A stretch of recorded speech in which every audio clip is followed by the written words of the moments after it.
too many times in our life, we try to be something that we're not. We want others to love us, to come to us, to everything. And we feel that we have to be different so we can attract it. But you know what? What you don't realize is that is so far from the truth. Welcome to today, to Let's Get Real. Today we have a special with you, and we have this incredible woman that I just fell in love with, and I found her because the universe said it. I had to know her, and so today we're going to bring her on, and we're going to talk about just being real. Like, it's time, really, ladies and gentlemen, but it's time to start loving yourself for who you are. Good morning, Nicole, and welcome to our special today. I know. And here's what I have to keep reminding myself. It's Tuesday, so I still have to show up tomorrow because I'm so ingrained for a Wednesday show that it's like this little brain, sometimes there's not enough room in it to remember everything, but I've got it written down. So I will be here tomorrow. And you know what? So it's being real, and we need to sometimes, and within ourselves, we need to move things. We need to switch things up because, when we keep on doing the same things day after day, the same routes, we click that into our brains, and that's really not good for us. So showing up on a Tuesday is actually really good for us. It's a switch off. It is. I'm excited. Would you please introduce this incredible woman today? I would love to. And I love this bio. And I want to say she's she's the hype woman from Philly. I've been to Philly. I've seen the Bell. She is a mom. She is a podcaster. She's a party starter. And she is the hype woman host of Stayin Inspired. And that is a 3 times award-winning show. So I am so excited to meet her as well. Amanda Yoa, welcome to our stage. Hi. Thank you so much for having me. What an introduction. Thank you so much. Well, you're welcome. We're excited to have you. Like I said, I heard you on Clubhouse. And for those who don't know about Clubhouse, I don't know where you've been sleeping, but obviously your head has been in the pillow for too long. It is something that I started listening to during COVID, and Breakfast with Champions is really how I start my morning because I just love what they do for every single one of us. And it's all about, finding your tribe. That's part of my tribe right there. And listening to you, you're just my type of woman. Let's talk about, getting real within yourself, right? Because that's the biggest thing. Tell us a little bit about your start because, you are the real McCoy, the real thing. So share with us. Thank you. I would have to say I grew up in a small blue collar neighborhood in Philly. My grandmother's house she's still there. God bless her. She's 84 years old. You could trip and fall right out of her house. It's so tiny. But I remember having memories from when I was a kid and setting up all my stuffed animals, and I had my microphone, and I would stand there in front of my stuffed animals and put on a whole performance, right? And I think I always knew from the time that I was little that I was meant to be in front of people. I was meant to share something. I was meant to, be on a stage, I guess you could say. And as life went on, I kind of lost that spark within myself. Life, quote unquote, happened. And I was in a long season of life, quote unquote, happening to me, and I was an avid people pleaser. And I lived my life, the majority of my young adulthood, through the eyes of other people's expectations of who they thought I should be and what I, thought I needed to do in order to please people, to make them proud of me. And I thought if I could just do that, then I would be living, this so-called thing called I'd be living good, And I quickly found out that that wasn't the way that we're meant to live life, but it was the only way that I really knew how to live life. So I became this woman who was a shell of a person. I was like over 300 pounds at one point. Wow. I just recently posted a picture on my story on Instagram. I was cleaning out my closet for the second time this spring, round 2, spring cleaning. And I found these sheets, and they were like, I kid you not, I was holding them up and I just couldn't believe that I was that version of myself, and I tell this story all the time, but we always have that red flag moment. And for Yeah. me, I feel like I had a couple of red flag moments, and sometimes it takes a couple of times for you to realize, you know what? I need to start making moves for me. And one of those red flag moments, which I'm so grateful for. I know it kind of sounds bad when you say red flag, but one of those moments is when I had my daughter in 2013. I remember becoming a mom, and the first thing I could think of was like, holy crap, like I finally like followed through with something, because here I was, leading this life of never following through with things, going to school, leaving school, trying this out, not working for me, never really understanding why, because I was just so unconsciously in that mindset of people pleasing, living my life for other people. But when I had my daughter, I was like, holy crap, like I followed through and I did. I mean, she was coming whether I wanted her to or not. Let's Yeah. be real. But on the same token, I was so proud of myself. But then on the other end, I was so scared because I thought to myself, here I am.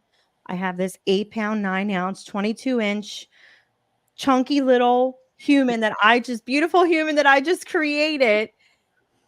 Who am I to her? Because she's going to be watching me now. She's going to be watching my every move. And I remember when I was a child growing up, I grew up in that do as I say, not as I do. Yeah.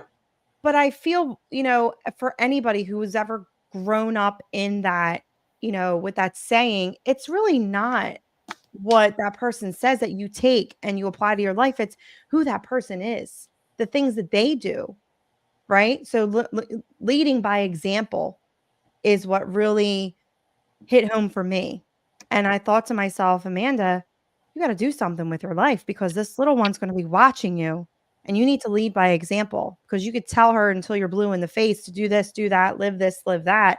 But if she doesn't see you doing those things and leading by example, it's really not going to be enough for her. So I made a promise to myself, and, it was really hard to start that process. But then a few years after that, my father-in-law was diagnosed with lung cancer, and he passed away at 59 years old. Wow. And I thought to myself, here is a man who was 59 years young, very much not ready to leave this earth, had so much life to look forward to, had a granddaughter, who at the time was 3 years old. So just stepping into that role of being a grandparent. Yeah. And here is his life taken Yeah. far too soon. And I thought to myself, you know what, Amanda, life is not promised. So we need to start making moves and double down and be all in with what's going to make us happy, us meaning myself, what's going to make me happy, what's going to make me feel like I'm living in my passion and my purpose, what is going to enable me to leave my imprint on this earth, right? Because we only get one shot to do it. Well, that's crazy, the things that you're saying. You're dropping so many golden nuggets for so many people, because that, I can relate to you on so many fronts. First of all, kudos to you that, you get a child so young. I didn't get to my kids till I started thinking in the idea of when, my child was like 3 or 4. By the time I realized that they're going to be watching every move I made. You started this as an infant, and that's a huge one, because people don't realize of what they do is echoed through, and your children are watching everything you do, good or bad. And that's the biggest thing that people don't realize, which we need to realize, that if the one important thing in our lives of building ourselves, it's also building our younger generation below us. Mm-hmm. So important. But going from that and then coming to that epiphany of knowing that you were here to create something more than what you were doing. Yes. What was the first thing that you started that you did to start shifting that whole belief and move it forward? So, at that time I had debilitating anxiety. I was having like multiple panic attacks a day. I had panic disorder, depression, so for me, it was shifting that focus, taking myself, as I had mentioned, out of life happening to me and into life happening for me. And one of the ways I did that was I'm always on Pinterest. I don't know if you're familiar with Mhm. Pinterest, Of course, but yeah. I'm a Pinterest gal. If it's a recipe, an outfit, if I have somewhere to go, I'm always Pinteresting things. So I thought to myself, I just threw it up there. I said, "Universe, show me something." And I was scrolling on there and I found this interesting article on gratitude with through the senses, giving gratitude to the first thing that you can hear, see, taste, touch, and smell every single day. And that really shifted my perspective because for the longest time, and I knew about gratitude and how we should be grateful, but it's so hard to ask somebody to give gratitude when their life is, for lack of a better word, shitty. I don't know Yeah. if I Yeah. can say that, Yeah. but it's hard to get yours to shift that tide. I always say to imagine it as like a whirlpool. Do you remember doing that as a kid? Yeah. Like, and Yeah. you would start walk. So before you know it, you're walking in one direction, and then you start floating, and your feet you can lift off, and you're just out of control, floating in that one direction. And when you have to shift that tide, you have to plant your feet down, turn around, and when you first start doing that, it's really difficult. Right. So I thought to myself, well, gratitude, like, what do I have to be grateful for? My life is a Yeah. complete mess right now. So finding gratitude to the senses enabled me to start building that process of being able to look out of my tunnel vision of life happening to me and Yeah. realizing that there was so much around me happening for me. And that's huge and good for you. Like that's the whole thing of it, when you're sitting in a, let's put it this way, and I'm going to be very blunt, when you're sitting in a pile of shit, you have Yeah. to realize that there's more outside of you, and that shit actually has boundaries, so you can step outside of it. But the problem is most people rather sit inside of it and not actually take a step outside of it. Yeah. Absolutely. And Amanda, I'm curious, when you say you started with your senses, the first thing you see, what was the very first thing you decided to be grateful for?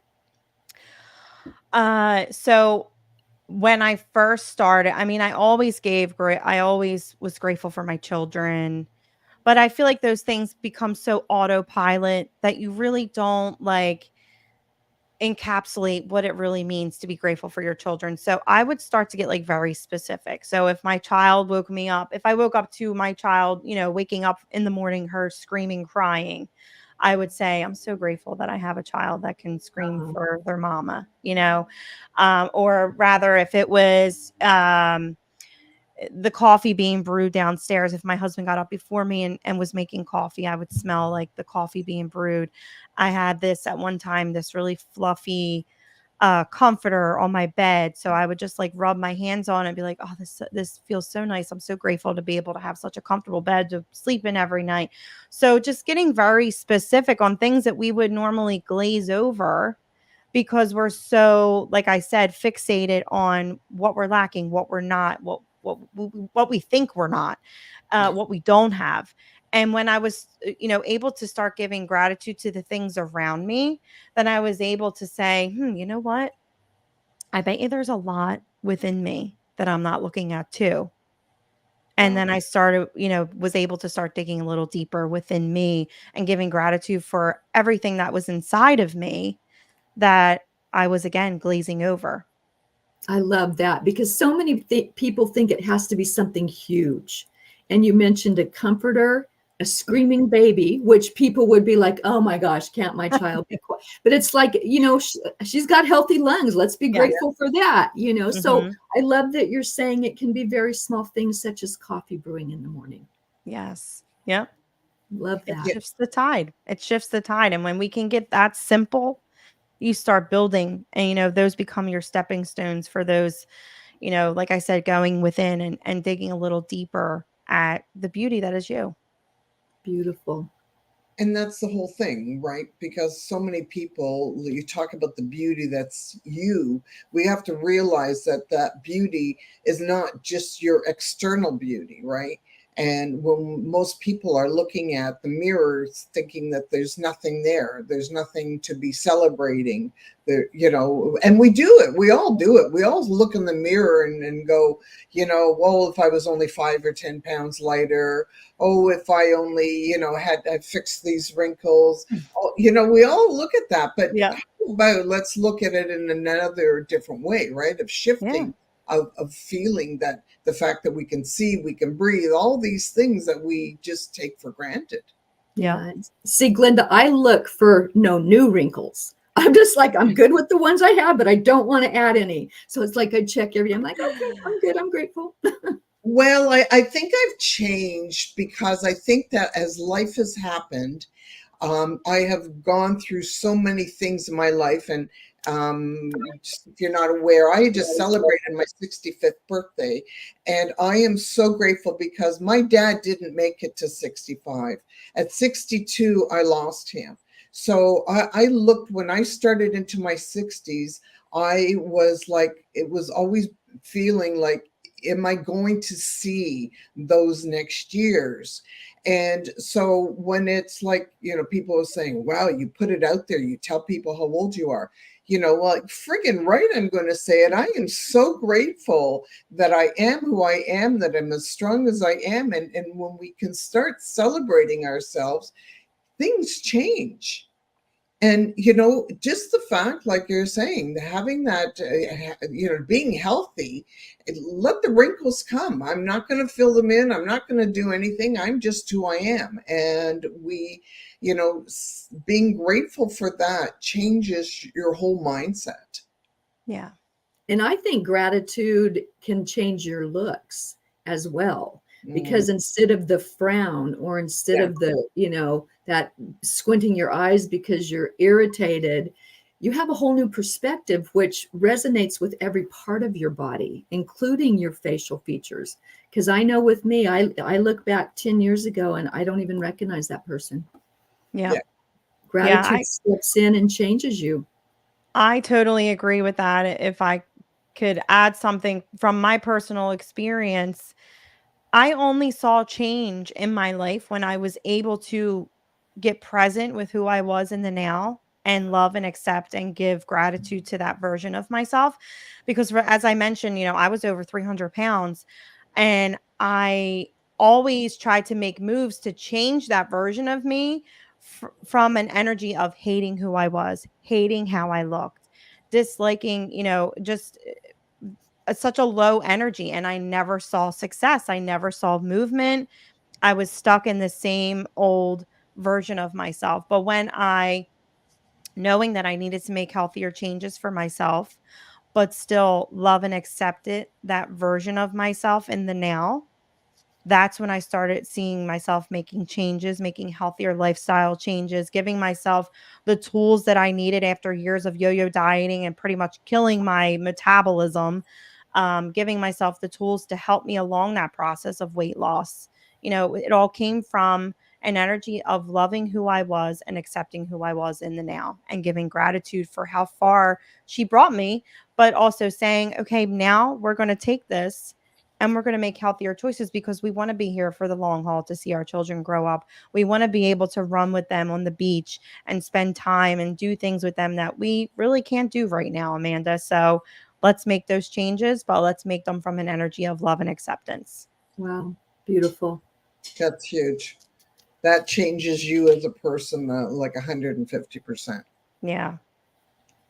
And so as the changes started happening, did you find, we'll talk about friends for a minute, because some of our friends Mm. hang with us at the point when we are at that point. But what happens when we start changing? Sometimes friends start dropping off.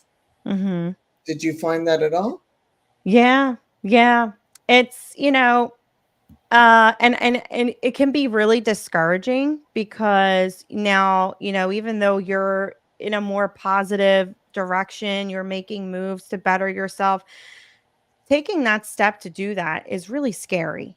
because a lot of us are comfortable in our unhappiness as Yeah. much as we want to change, right? We have to make a change by getting uncomfortable, by discovering that new version of ourselves that we've never met. And that's a lot within itself, right? So once you get to that place, and this is where I started seeing I was making moves, making changes. I was finally in this place of really knowing what was meant for me, my passion, my purpose, finding my place in life.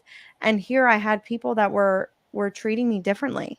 Were saying things that were not at all in alignment with who I truly was, but I realized that it had nothing to do with me. It was me being able to grow and up level and make changes and do the work. And that was triggering certain people because they weren't able to do the same in their lives. And, if anybody is in a season of that and you're listening to this, I will say, unfortunately, you have to set those boundaries for yourself. I always say, like, when you set a boundary, because we hear that word, it's set a boundary, make a boundary, have boundaries. And a lot of times I think people have this misconception that boundaries are meant to keep people out, when in reality, they're meant to keep people in, right? But you have to keep in mind that, you're the one doing the work and you have to set standards. You have to have, integrity for yourself. So keeping those boundaries to keep those people in, unfortunately, with the knowing that some people aren't going to be able to stay within that circle, you know.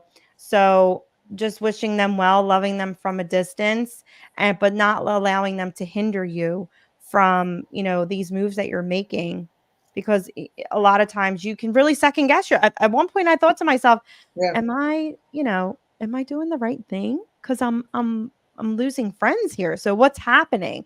But then you look at their life and you see that maybe that older version of you that resonate with them, maybe that's because that's where they are now, and you're not that version of you anymore, but they're not in that season of growth and up levelment. But I just say, just keep setting that example, lead by example, even if you have to lead silently. Not many people want that, well, this is what I did and this, that, and the other. Um, you just have to lead silently by example and hope that, they'll have their moment where they realize, I need to make moves for me. I need to be all in with me. But if they can't, unfortunately, you just have to love from a distance. Yeah, and I love that you're adding love to that, because you can always send out love even if you're not with them. Yeah. You're not resonating, your frequencies are different, because it always comes back to you and you get even more of it. So that's what I always try to do and tell my girls to do. Just send it away with love. Mm-hmm. Yep. And it's part of the, just as you're changing, it's part of the new growth. It's the new you coming out. And when you learning to, even because, at that time when you're changing, you're also, you're sort of like walking on quicksand a little bit, because you're not sure if the steps you're taking, whether they're the right steps or not. You're just sort of moving forward, and life is sort of changing as you're moving on that path as well. So it's a very scary situation, because you're not sure of your footings at that point. Right. Yeah. It can be really disheartening when you see people that you were so close to.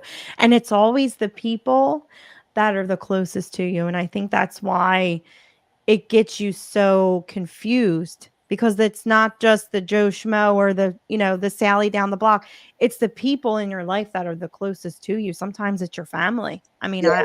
I've had family that I've had to cut out of my life, unfortunately, because of who I am today.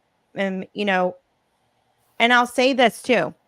I've been on the giving end of that. I've been in a season of seeing somebody making move for themselves and accomplishing and growing and being triggered by that, because I didn't know how to do that for myself. So, if somebody's listening and they're like, "Oh, well, I've probably been like that to someone. I'm a horrible person." You're really not. You're not. Don't be hard on yourself. Yeah. We all have that moment where we can be triggered or we can be inspired, right? And it's just making that choice for yourself. Do I want to move forward or do I want to stay stuck? If you're going to stay stuck, you're going to continue to being triggered, because when you're being triggered by somebody, it's because you're able to see the greatness within them. And when you're able to see the greatness within them, that's because that same greatness resides in you. Like attracts like, whether you like it or not. That greatness is within you, but it's, are you willing to do the work to allow that greatness to shine? So true. So let's talk about, because there's people who are going to be watching and they're going to say, yeah, that's me. What do you do? What do you say to somebody who's feeling that trigger and doesn't know which way to go? What would you suggest to them? I would, if they are triggered by somebody, what is it about that person that's triggering you?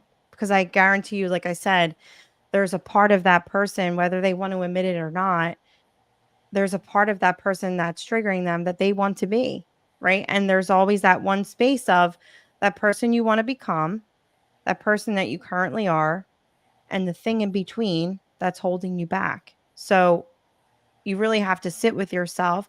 I always suggest, writing out that version of yourself for you.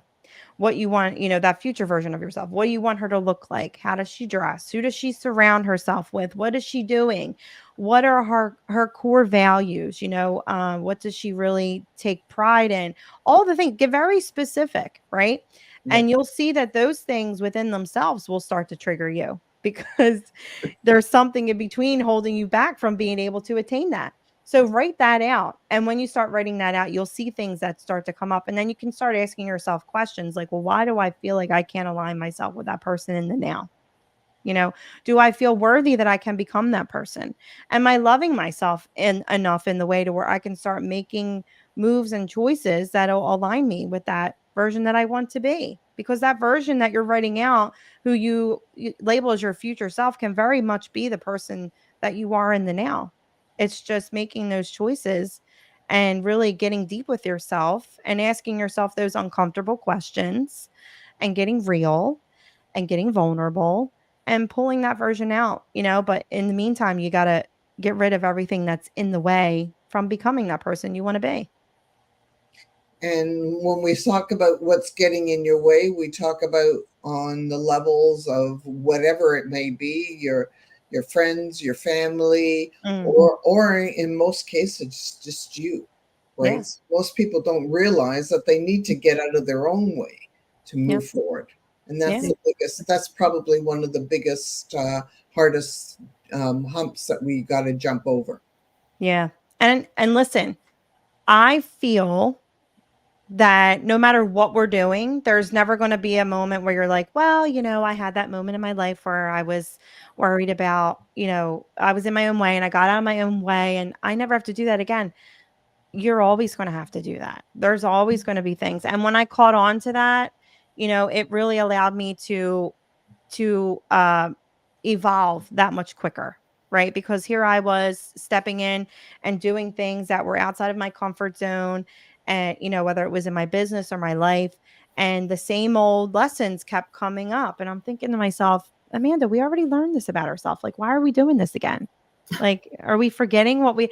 But it will, when you do new things, when you step into new versions, those moments of fear and scarcity will come up in the form of worrying about what other people are going to think, worrying about that, imposter syndrome. Who am I? Who am I to think I can do this? You know, and it's just giving space for those things to come up, right? And just let her have her moment in the sun where she, has a freak out and says all the things, but then better, right? Because I feel we all get a taste, whether it's somebody that we see that's accomplished the thing, and that lights a spark within us, right? And then we take that spark and we ignite our own flame and we set out and we set to do something and accomplish something.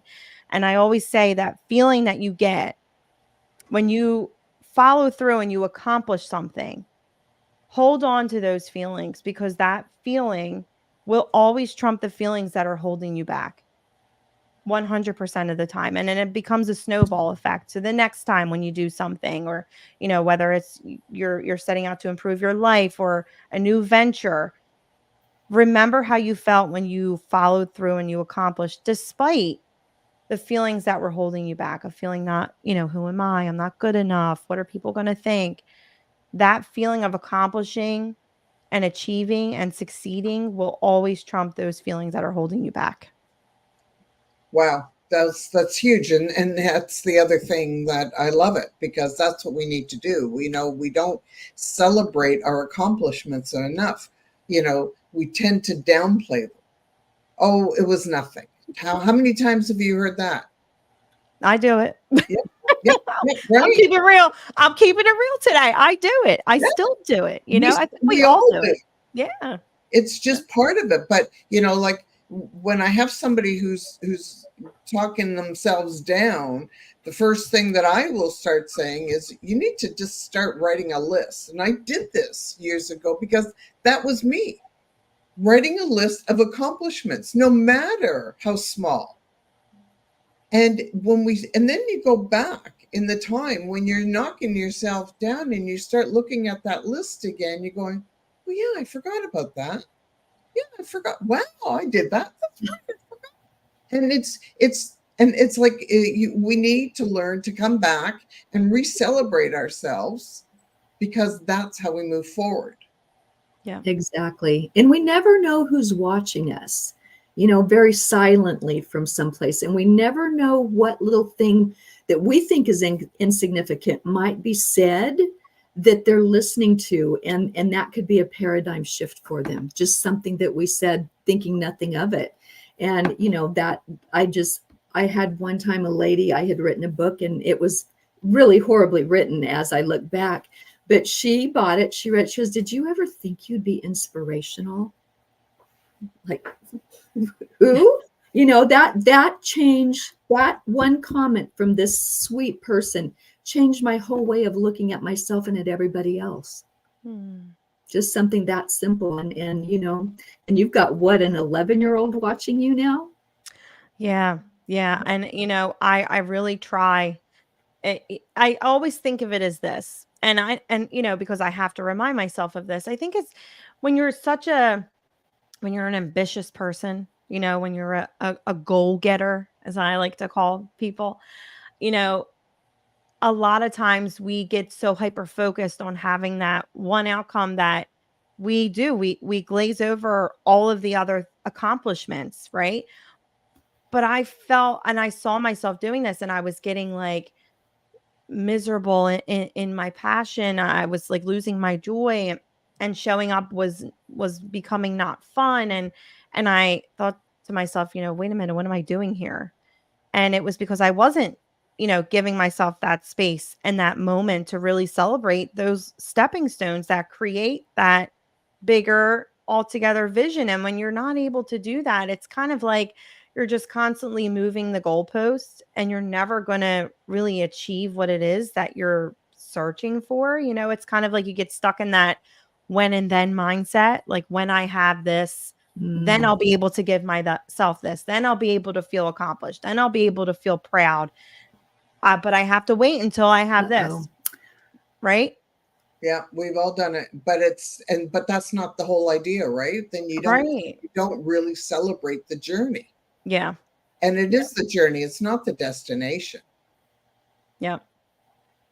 Especially when you keep changing your pathway, right? So you go and you're doing it, and then you're thinking, well, okay, and then I'll just keep adding to this. So you never get to your destination because you haven't enjoyed when things are happening.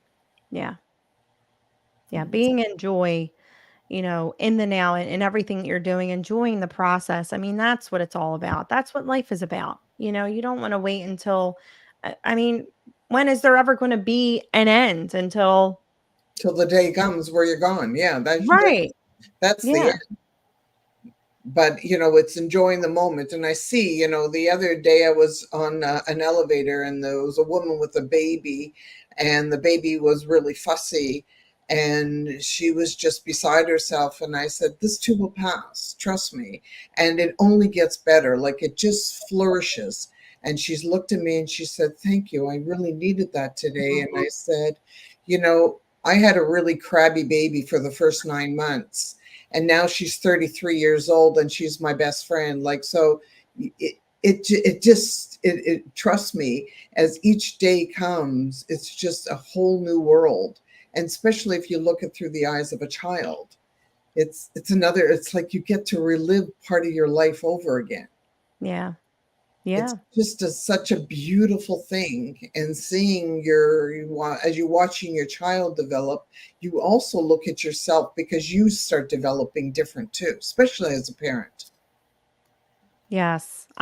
Wholeheartedly. I mean, that was for me when I had my child, when I saw her experiencing things for the first time. And I would get so excited for her as her mom, to see her walk for the first time, or, the first time they have like a lemon and you see the face that they make, you know? And we all do it. Yes, we all do it to our We kids. all do it. But I would see those things and it would light me up as a mom. But then like I felt a space of emptiness because I realized I didn't have that for myself. I didn't have that for myself. So in seeing her experience joy in her everyday life and appreciating the little things, that's really what enabled me to start doing the same for myself. So that's when you shifted. Yeah. Yeah. Yeah. Just And I watching love, her. Yeah. yeah, your daughter was your teacher. Yes. Yeah, Absolutely. kind of turned the tables a little bit for you. I love that. Yeah. Well, we never know who our teachers really are, do we? It's, the old story, when the student appears, or when the student is ready, the teacher shows up. Yeah. And the teacher, like I've always said, yeah, in any part of our lives, the teacher is anybody and everybody. It's just on how, if we're open to be watching and be open to learning. Yeah. We're always both the teacher and the student. Absolutely. Yeah. Absolutely. So, teacher, tell us. Amanda, you are teaching all of us. Yes. The joy of celebrating yourself and being able to laugh at yourself is also one of the biggest joys in life. Because when we can't laugh at ourselves, then really we take life too seriously. It changes the whole mechanics of our life, isn't it? Yeah. Yeah. I love bringing humor into what I do, and the story you were just telling about the woman on the elevator, I so relate to that. And I always, when my kids are screaming in the car because they want McDonald's and I'm like, we're not getting McDonald's, and they're just You're a throwing a good mom. fit. Yeah. And I just take it. I'm like, these are the days I'm going to miss the most. And I say it sarcastically because, if you can't laugh about life and even in those moments, what else are you going to do? Cry? And where's that getting So it's like, for me, humor is just always a way for me to, like you said, not take life so serious, because some of the things we get so wrapped up and it can really take us down a dark hole and we become stuck and stagnant. So, it's like finding the humor and, the lightheartedness in some of the moments that we would just take as, so serious, when in the grand scheme of things, when you're able to really pull out and take a third person view of your life, is it really that serious? It's And not. I think that's the secret, just what you just said now, of being able to look at things in the grand scheme of life. Because, life is about the battles. Like there all is, there's so much shit in life. It's just Mhm. crazy. Mhm. But it's, if we really get real about it, it doesn't matter of the little things. So what if, you're having a party and things don't turn out the way, or you burnt the casserole, or all of these things. It doesn't really matter. You can always call in for a pizza. Like there's Yeah. always, like if we stop worrying about all these other little things that we make to be so huge, it changes everything. Yeah. Right. Yeah. I And love that. and that's really what we need to come together and figure out, that, we can just make life so much easier for us because we stop focusing on those things, the things that go wrong. Yeah. Yeah. I have a funny story when it comes to that, if I can share. So this past Thanksgiving, so I got passed the torch of, you're the host now for the holidays. And I Yay. enjoy it. I love it. I love it. Right. So, cooking the turkey, that's the big deal on Thanksgiving, that she's the Yep. bird of the season. So I I said, I think I'm going to try to spatchcock this turkey. Right. So I really didn't like look into the tools necessary for that and kind of just went on a whim and did it. And, you should really have proper shears.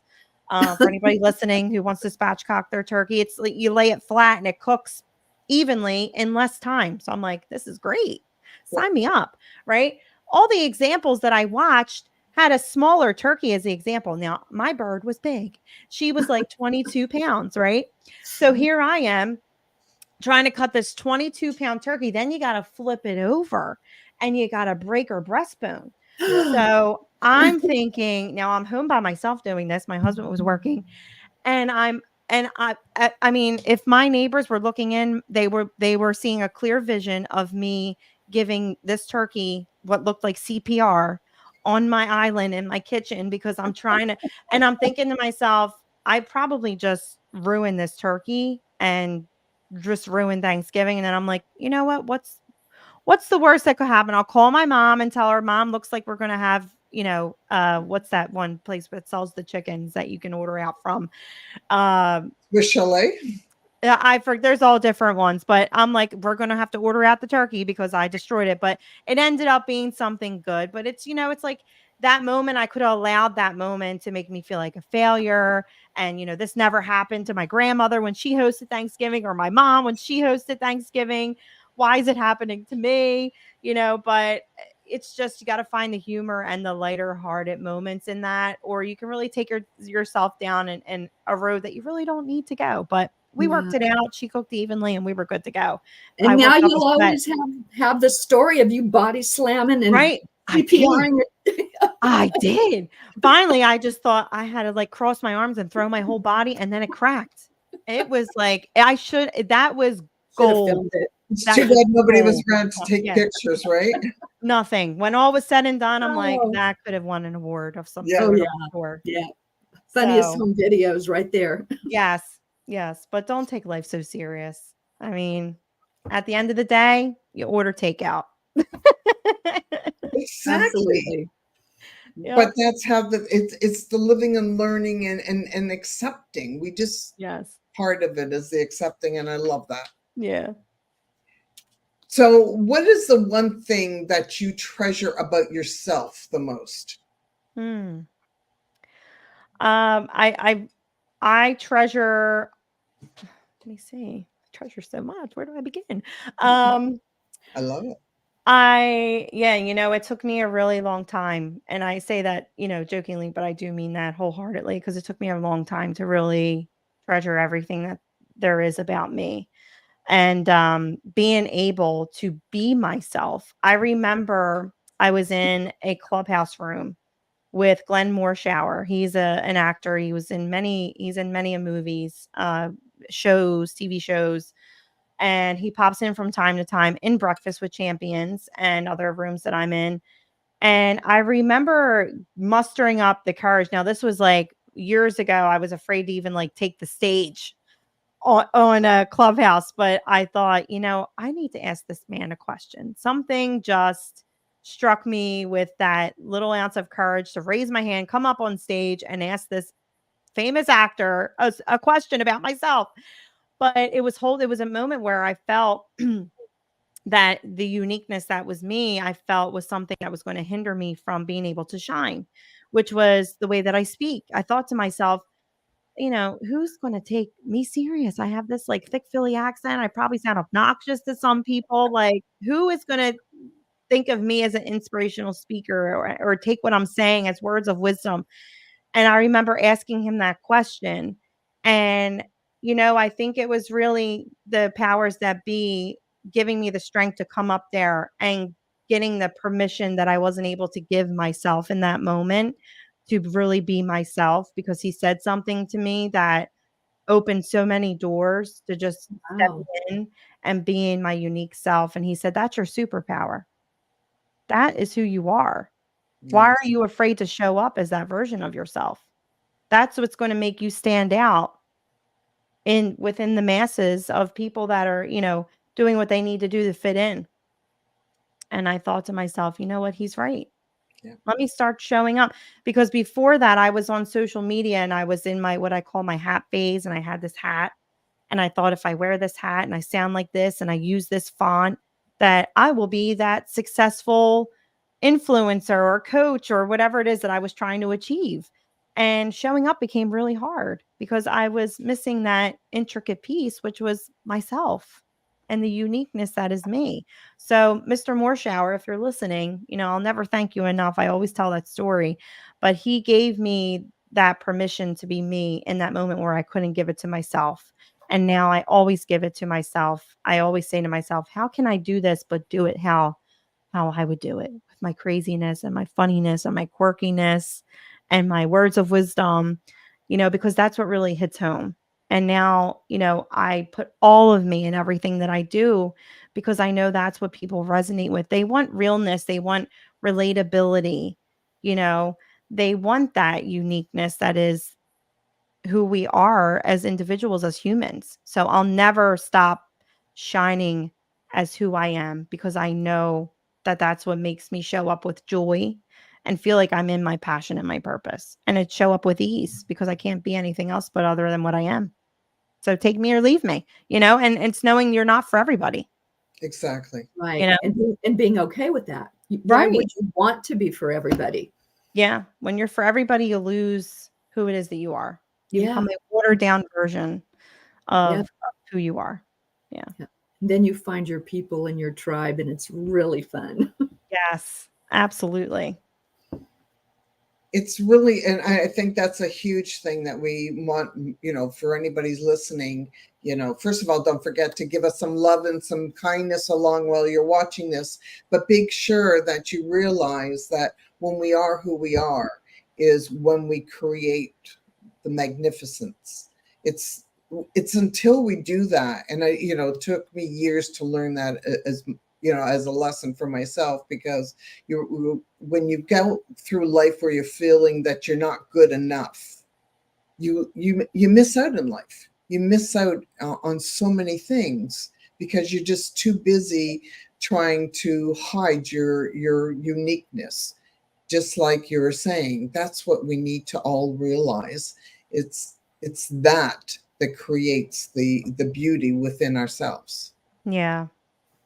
And I think social media has a lot to do with us being, specifically women, if I can speak on that, just being so hard on ourselves, because we see this, the highlight reel of everybody, and the pictures that are probably edited and altered, and their blemishes are taken away, and we take that as, oh, well, that's who they are, so I need to uphold that standard for my own life, or I'm not doing good, or I'm not being enough, or you worry about what people think, and you're giving your power away. You're giving Mhm. your uniqueness away. You're giving your power away to people that are, quite honestly, probably looking at themselves in the mirror every day and giving their power away to somebody else, so don't hold back on shining through authentically as yourself, embracing everything that is you, because that is what people resonate with the most. I feel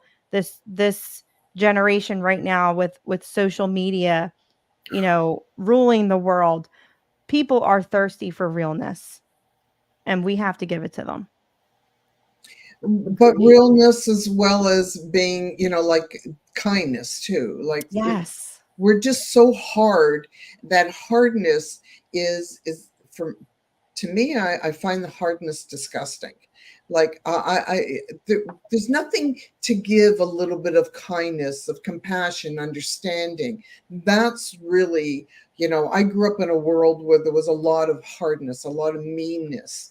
I tell my story all the time because I believe it's very important. I have two brothers with special needs, and my brother now just turned 72 years old, and I grew up in a world where it was so different because he was different. There was so much anger and meanness of him for just showing up of who he is, because that was the one thing about people with special needs. They are who they are.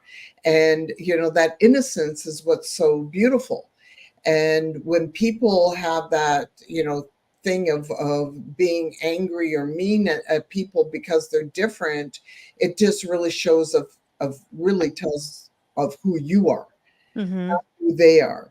Yep. So we can learn to just be a little bit kinder, more understanding, and love the differences instead of attacking the differences. Yeah. Yeah. I always tell my daughter, and I have to like remind myself of this too, like putting yourself out there on a platform, you're bound to get some feedback from time to time that is going to maybe hurt your feelings, or, it can really, if you wanted it to, you know, take you off what you're doing completely. But I tell my daughter this, and I keep myself, like you said, it's everything. When somebody wants to be mean or unkind, it really is, they point one finger, but they got three fingers pointing back at them. It says everything about who they are. And I always tell her, you know, because right now, being her age, girls can be really rough, Ooh, rough. yeah. She's going into middle school, and they're all in their feels, and their hormones are all over the place. And I just say to her, always be kind, always be understanding, always know that even someone that is mean to you, that says everything about them and nothing about you. What you hold as your truth is your truth, and nobody can tell you otherwise.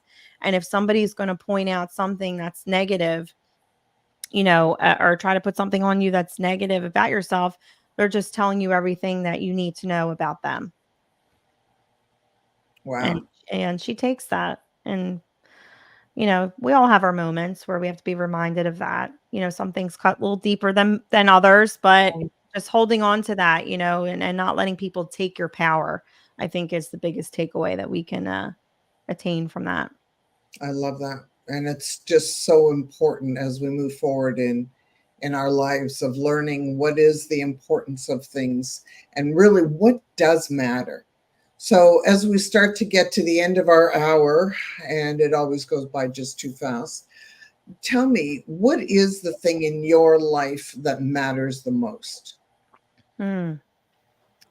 What matters the most for me is, I mean, of course, as a mom, I say my children, my family, but, and with that, I shouldn't say, but, and with that, um, going back to what I mentioned before, by leading by example, showing what it is to be a woman of self love, a woman of confidence, a woman that knows her worth, a woman that will go for what it is in life that she wants for herself, whether that's a career, a passion, or both. Your career doesn't have to be your passion and your purpose, and your passion and your purpose doesn't have to be your career. They can be two birds, one stone, or they can be two separated things, Yeah. but always going for that and not allowing anybody to hold you back, really bringing all of who it is that I am and everything that I do, knowing that when I do that, that's when you really shine. And Absolutely. yeah, and giving that to my children as an example to make life, to pave the way a little easier, because this life can be really, Ooh, really hard. rough, Yeah. rough. So I think that's one of the most amazing things that we have to be, especially as a parent. I think the role as a parent is probably the most important role there is in life. Yeah. And because we are creating the next generation, and it's how we can see things that we create. We can teach our children to love, we can teach our children to hate, and it's within us. And the most important thing is it's knowing who you are, and that's what I love. So Amanda, I totally adore of who you are, my Oh, dear. thank you. You are the woman that more of us need to become. So I want to thank you so very much for joining us today, and helping people to see that it's how important it is to love yourself, to accept yourself, and just think about being real with yourself in life, right? Yes, absolutely. Absolutely. So Nicole, as we always end up, we always love for you to chime in give us what your rolling comments. Well, there's just so many nuggets that you dropped, Amanda. But the one I think I resonated with the most is we're all so unique. We're all so different. And, you if you're not accepted for yourself, why then don't accept me at all? And yesterday, I have to tell you this, yesterday I picked up a call on the OWL app, and I was talking to this gentleman, and he says, I always start, when I first meet someone, I always say, what's the biggest problem you're struggling with right now? And I said, well, honestly, I've been sitting at my desk for 3 hours. I thought my chair was more padded and my butt hurts. And he just started laughing. He says, you're really honest, aren't you? I said, you asked me right now, so I told you. He says, look, I need to meet you. Let's just schedule a Zoom and get to know each other. Now, had that been a Southern Belle here in South Carolina, they probably would have never spoke to me again. But he asked me, and I answered honestly for that moment. And that was the truth. That was my truth right then and there. And I think our truth is important. I think, who we are is important. Don't dumb yourself down for someone. Speak your truth. Let it resonate with your heart and just be yourself. And that's the best you can do. Yes. And most importantly, we're grateful that, Amanda, that you've come today and that you've shared your truth and you've exposed yourself for who you are. And we love you for that. And watching you move, going through life of just being true. So those who haven't seen or haven't heard about Amanda, I highly suggest you go to her Instagram account and get a little bit of feelings to who she is. Below is one of her links, so you can connect up with her as well, because it's about being true. And we thank you for joining us today and just being real, because that's what we need a little bit more of in these days. Absolutely. And thank you so much, Glenda and Nicole, for having me. It was such a powerful conversation, and thank you for allowing me to come on and speak. I appreciate it. And we thank you, and thank you for joining us. And for those who remember, share us. If there's so many golden nuggets here that we can all learn from, share it out, because people need to understand and hear it, because it's really about what it means to get real. So until tomorrow, we'll be back. Thank you so much. On Wednesday, right?